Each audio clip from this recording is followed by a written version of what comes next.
Energikrisen sätter just nu sina klor allt djupare i det svenska samhället. Hur illa kan det här egentligen bli för Sverige? Vem bär ansvaret för att det blev så här? Och vad händer med ett samhälle om energifattigdom tillåts bre ut sig? Dessa frågor tar jag upp i veckans video om energikrisen. Om du ser mina filmer som ett slags ljus i energifattigdomens mörker så tillför du mig kraft att fortsätta kunna göra dem om du stöttar mig via något av betalningsalternativen här nedanför. Det är endast tack vare ert generösa och frivilliga stöd som jag kan fortsätta att utveckla denna kanal, så ett stort tack till alla er som bidrar. Jag släpper en aktuell ny video varenda lördagsmorgon klockan 08:00 svensk tid, så se till att prenumerera, bli notifierad och att följa min Substack. För idag talar jag om kris, kaos och kraft. Häng med!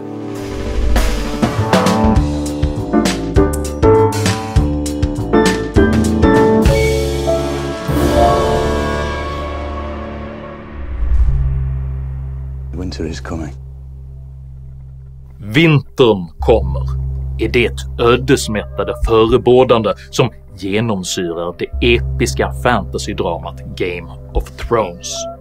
Köld och mörker är båda tidlösa symboler för lidande, kris och död, vilket för de som under generationer har levt i värme, ljus och välstånd ofta avfärdas som olyckskorpars förlegade hjärnspöken. Det är talande att berättelsens egenmäktiga drottning inte ens efter att direkt ha konfronterats med vinterns fasor väljer att agera för att förhindra katastrofen, utan istället betraktar den som ett utmärkt tillfälle att förgöra sina politiska motståndare. It appears your sister lied to me. She lied to me as well. Denna apokalyptiska strategi speglas just nu i den svenska energikrisens förnekelse, opportunism och maktspel. I och med Socialdemokraternas regeringstillträde år 2014 gjordes den svenska kärnkraften till ett bondeoffer för att vinna Miljöpartiets stöd. Återkommande hånades sedan kärnkraften som omodern, dyr och direkt onödig. Och självklart ska vi snabba på elektrifieringen. Men inte vid ny kärnkraft. Den är för dyr. Någon som är sugen på högre elpriser?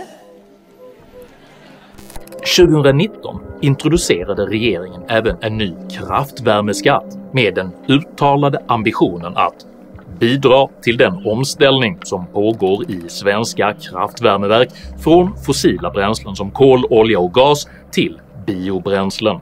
Denna skatt kritiserades mycket hårt och ledde till en serie hastiga nedstängningar av lokal sydsvensk energiproduktion. Elbolaget E.ON kommer att stänga ner elproduktionen i Heleneholms kraftvärmeverk i Malmö i sommar. Ja, bolaget menar att de höjda skatterna på icke-förnybar elproduktion gör det för dyrt att fortsätta efter den 1 augusti då skatterna börjar gälla. Enligt E.ONs presschef Ivan Loftup Eriksson så ökar nu risken för elbrist i södra Skåne. Det här bortfallet av elproduktion minskar eltillgången i en rad sydskånska kommuner. Vår plan var att ha ställt om verket till förnybar energi 2025. Den planen har vi haft en tid och det känner regeringen till. Och vi är i grunden positiva till skatt på koldioxid. Det är hastigheten och det här plötsliga som gör att vi inte kan hantera det. Hur ansvarsfullt är det då mot era elkunder att stänga ner den här elproduktionen med så kort varsel om det innebär att det blir en brist på el i Skåne? Så kan man tycka, men vi menar ju att vi är tvungna att göra det som en konsekvens av regeringens beslut helt enkelt. Samtidigt beskrev Energikommissionens rapport Kraftsamling för framtidens energi kraftvärmens betydelse för energisystemet med följande ord. Eftersom fjärrvärmen ofta ersätter elbaserad uppvärmning kan den också lindra ansträngda effektsituationer och minska topplasten i elsystemet. Dessutom kan kraftvärmen bidra med flera för elsystemet kritiska systemtjänster såsom spänningshållning och reglerkraft. Fjärrvärmenäten utgör därtill ett potentiellt energilager där överskottsel kan lagras i form av värme.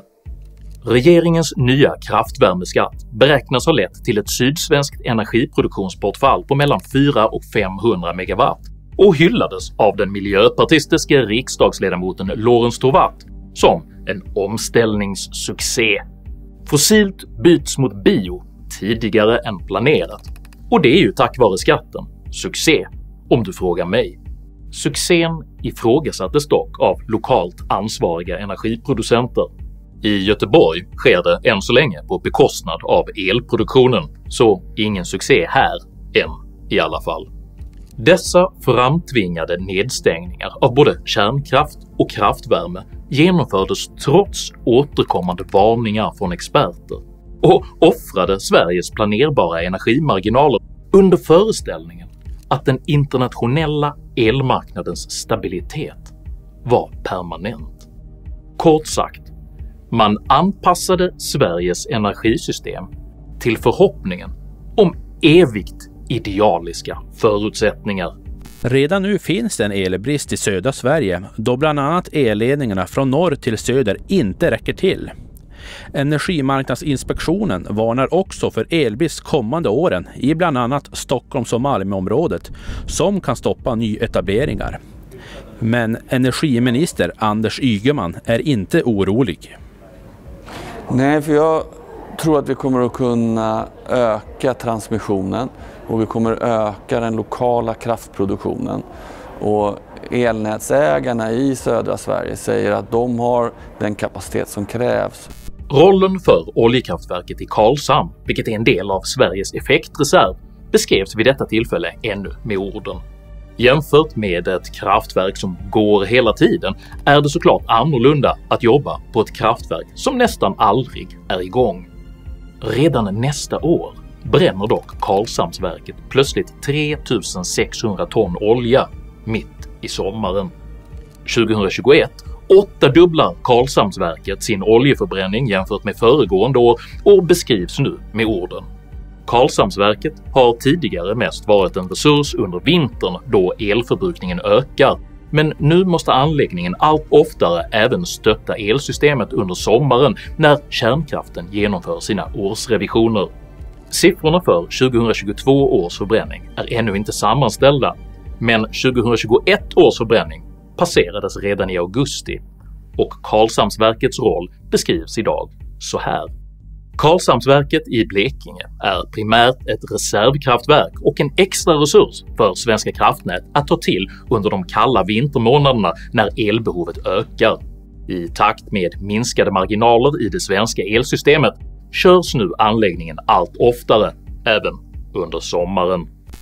Nu har Karlshamnsverket summerat hur mycket de körde förra året.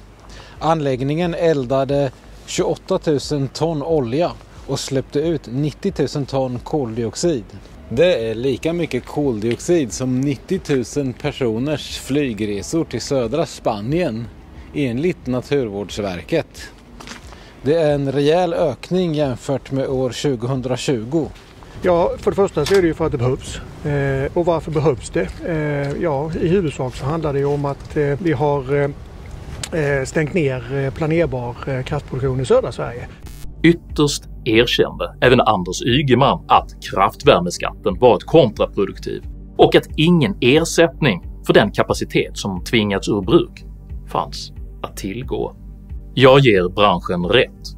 Vi behöver ge långsiktiga förutsättningar så att de vågar investera i kraftvärme. Det har gått alldeles för fort med införandet av kraftvärmeskatterna och det är olyckligt. Elsystemsexperten Maja Lundbäck sammanfattade kritiskt regeringens energipolitik med följande ord. Man har lagt ner planerbar produktion i södra Sverige. Vi pratar inte bara kärnkraftsanläggningar utan det är även andra planerbara där vi har då på den här lokala nivån i form av kraftvärmeverk och så vidare som idag bara gör fjärrvärme och inte el till exempel. Sen har man tillfört då en variabel produktion. Det här har ju varit någonting som systemet har signalerat under ganska lång tid, men fram till 2020 så skedde det ju stegvis nedläggning av just den här planerbara produktionen då som jag har pratat om. Och till slut så blev det så pass mycket så att det börjar kännas. Regeringens ideologiskt motiverade nedläggningar av energiproduktion har alltså nu nått en kritisk nivå där elsystemet permanent ligger på gränsen till vad det klarar av, med effektbrist, oplanerbarhet och skenande priser som konsekvens. Regeringen har därför under valrörelsen konsekvent lagt hela ansvaret för Sveriges allt mer kaotiska situation på Vladimir Putins krig i Ukraina. Våra befolkningar kommer att påverkas av det här kriget med Putinpriser på el, Putinpriser på bensin och diesel, det blir Putinpriser på mat. Det finns en enda skillnad och det heter Putin. Detta är dock som bäst en halvsanning, för utan regeringens storskaliga nedstängningar hade Sveriges exponering för kontinentens energimarknad minskat och priserna varit 30-50% lägre. I takt med att temperaturen faller och vinden mojnar blir nu istället den självförvållade energikrisen allt mer akut.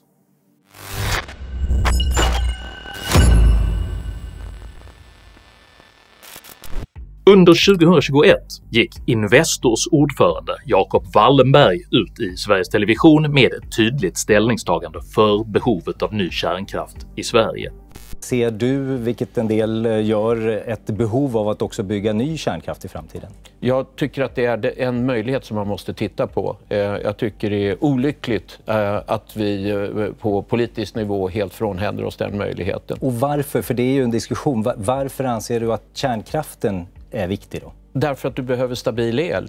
Idag har vi har vattenkraft. Vi har haft mycket kärnkraft, vi har lagt ner ungefär hälften av den och jag har den uppfattningen att den håller på att bli äldre. Med tiden så måste den ersättas av någonting annat. Jag tror inte att det bara är vind och sol som kommer att fixa det tricket. Vi kommer inte att bygga ut fler älvar i Sverige som jag har förstått det. Då är det alternativ som står till buds. Det är modern, fjärde generationens kärnkraft, vilket är någonting helt annat än det vi har idag.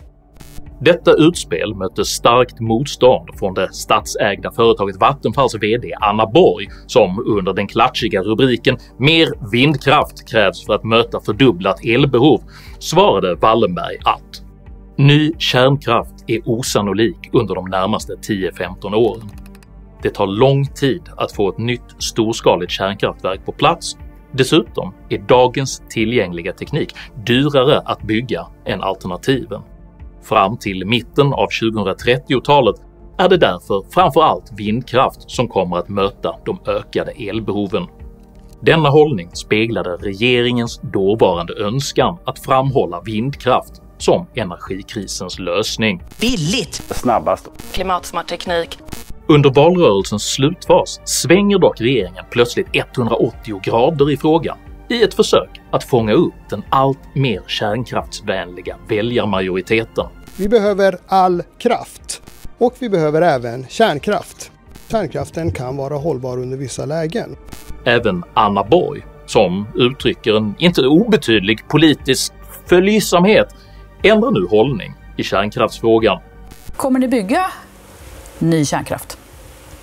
Jag tror och hoppas att vi kommer kunna få förutsättningar på plats för att kunna göra det. Och det kommer finnas goda möjligheter, tror jag, att vi kommer se att det kommer gå att bygga ny kärnkraft på konkurrenskraftiga villkor och kostnadsnivåer.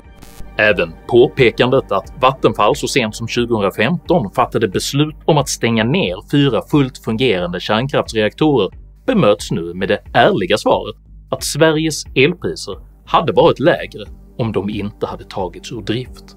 För ni på Vattenfall, ni la ju ner 2 kärnkraftsreaktorer för ett par år sedan då, Ringhals 1 och 2. Det menar du har haft hur stor betydelse för elpriserna? Det går som sagt var inte att säga exakt vilken påverkan just det hade haft. Men däremot så är det ju helt självklart att hade vi haft mer elproduktion i södra Sverige nu så hade vi också haft lägre priser. Och det beror ju på, som du säger, att Ringhals 1 och 2 har stängt, men också Oskarshamn 1 och 2 har stängt. Så att vi har ju 4 kärnkraftsreaktorer som har stängt i södra Sverige. Så priserna hade varit lägre om de hade varit igång. Borg erkänner även att regeringens specifikt riktade effektskatt var avgörande för nedläggningsbesluten. Eller en av de största bidragande faktorerna till det här beslutet var ju också den effektskatt som fanns på kärnkraften och som gjorde att den inte var lönsam och inte heller behandlades riktigt på samma sätt som andra kraftslag. Man konstaterar nu även krasst att vindkraftens oplanerbarhet påverkar det svenska elpriset. Och det beror ju på flera saker.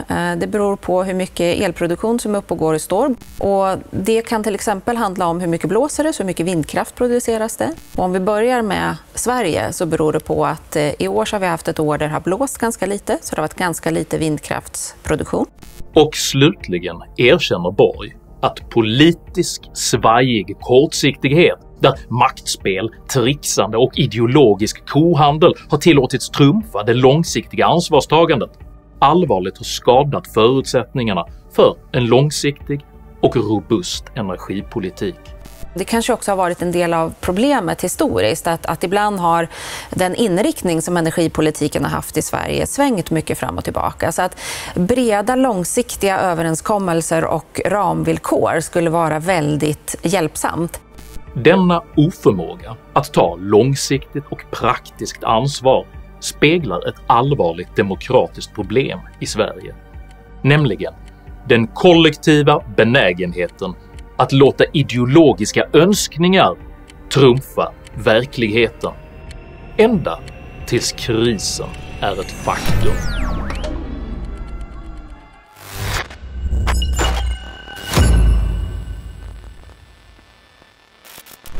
Efter regeringens kärnkraftsnedläggningar är Sverige beroende av importerad el under ungefär 36 timmar per vinter. Men eftersom Sverige nu saknar marginaler och Ringhals reaktor 4 just nu genomgår oplanerade reparationer riskerar Sveriges importberoende just denna vinter att öka till hela 149 timmar. Detta är allvarligt eftersom Ukraina-kriget sannolikt gör det omöjligt att importera el i samma utsträckning som under tidigare vintrar. På grund av detta bedömer nu Svenska kraftnät det finnas reell risk för tvingad bortkoppling av elanvändare under vintern.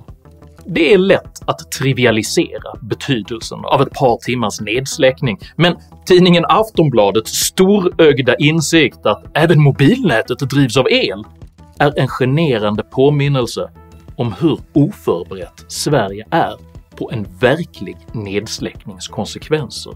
För det är inte bara mobiltelefoner som kommer att sluta fungera vid en nedsläckning.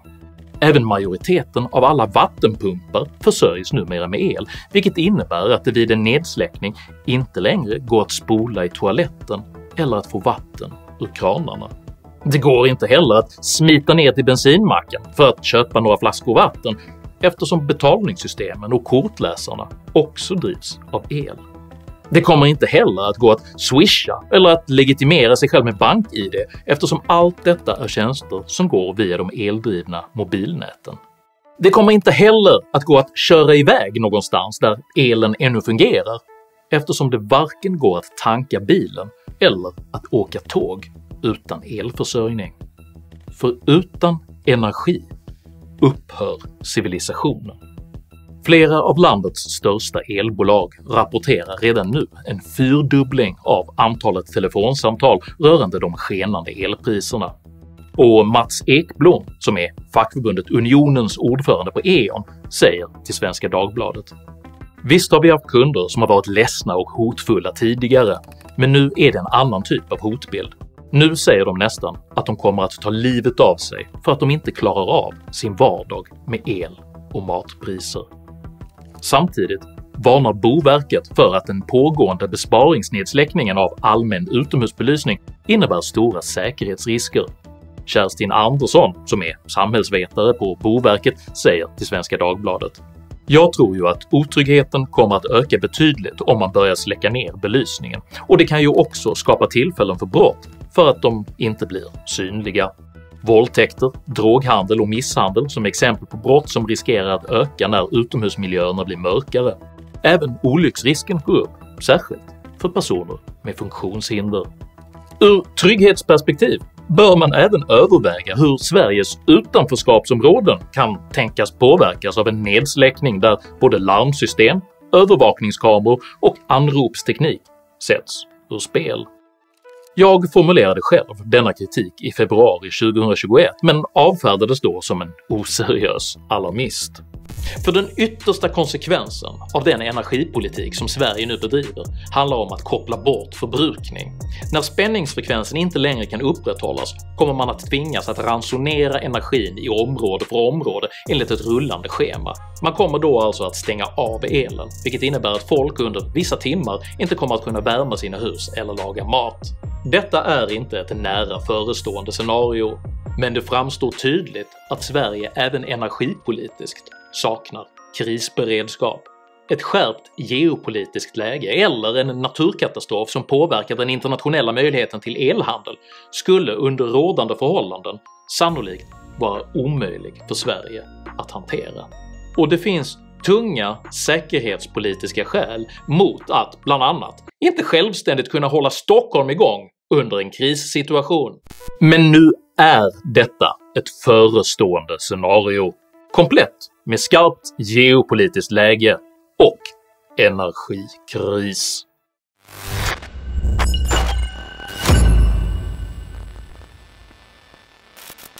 Hur har då den ännu sittande vänsterregeringen hanterat denna kritiska situation? Har man med god framförhållning kommunicerat krisläget till berörda samhällssektorer för att kunna hjälpa hushåll och företag att överleva krisen? Nej. Man låtsades in i det sista att Sverige inte alls stod inför någon effektbrist. Har man i god tid förberett en återstart av lokal planerbar energiproduktion? Nej. Man har låtit den erkänt kontraproduktiva kraftvärmeskatten ligga kvar. Har den samlade vänstern tagit ansvar för att avvecklingsbesluten var ett misstag och inlett ett brett och pragmatiskt korrigeringsarbete? Nej. Man skyller redan ifrån sig på den opposition som inte ens har tillträtt ännu. I Kristerssons Sverige står kärnkraften stilla och elen kan behöva stängas av. Detta twittrar alltså Aftonbladets politiska chefredaktör 5 dagar efter valet. På samma linje utbrister en påtagligt bitter Annie Lööf. Öka takten, Kristersson, elräkningarna stiger. Är du verkligen redo att ta ansvaret? Vänsterns utspel i denna fråga kan liknas vid en bakfull tonåring som efter att ha spytt i sängen klagar på att föräldrarna inte byter lakan snabbt nog. Det är faktiskt slutlekt nu, och det var denna fråga som kostade vänstern valet. Den energikris som socialdemokrater, miljöpartister och centerpartister skapat genom vårdslöshet, okunskap och makthunger kommer att drabba hela det svenska samhället under många år framöver. Vad som nu krävs är stabilitet, långsiktighet och pragmatism. Inte mer reaktiv ryckighet och förflugna känslobeslut. När det känns tungt och svårt så kan man också samlas i sitt motstånd och i kraften i kampen. Och för mig i alla fall så är det alltid en tröst att få göra någonting. På kort sikt kommer Sverige dessvärre nu att tvingas både subventionera hushållens elkonsumtion och starta upp mer lokal fossilförbränning. Och detta är den verkliga konsekvensen av vänsterns ogenomtänkta omställningsidealism. De länder som har gått den här vägen, de har hamnat i att man antingen blåser dammet av gamla kolkraftverk eller bygger nya gasanläggningar. Så den här strävan efter fossilfrihet leder till att man bygger fossilkraft så småningom när man gått hela resan igenom. Men den verkliga korrigeringen står att finna i en klok och långsiktig återuppbyggnad av stabil, modern svensk kärnkraft. Om vi får de här förutsättningarna som behövs för att bygga ny kärnkraft, och jag hoppas på det, då skulle de kunna vara på plats tidigast någon gång i början av 2030-talet. Ja, om vi inte bygger mer elproduktion och mer elnät i Sverige och i Europa, då kommer det fortsätta att vara ett gap mellan utbud och efterfrågan. Utbud och efterfrågan. Och då kommer priserna fortsätta att vara höga. Jag uppmanar därför alla som uppskattar tillgången på billig energi att stötta detta initiativ och att kräva förkortade tillståndsprövningsprocesser för kärnkraft i en tid präglad av självförvållad kris. För även sagans opportuna krisförnekelse slutade ytterst med att hela riket störtades ner i eld och kaos.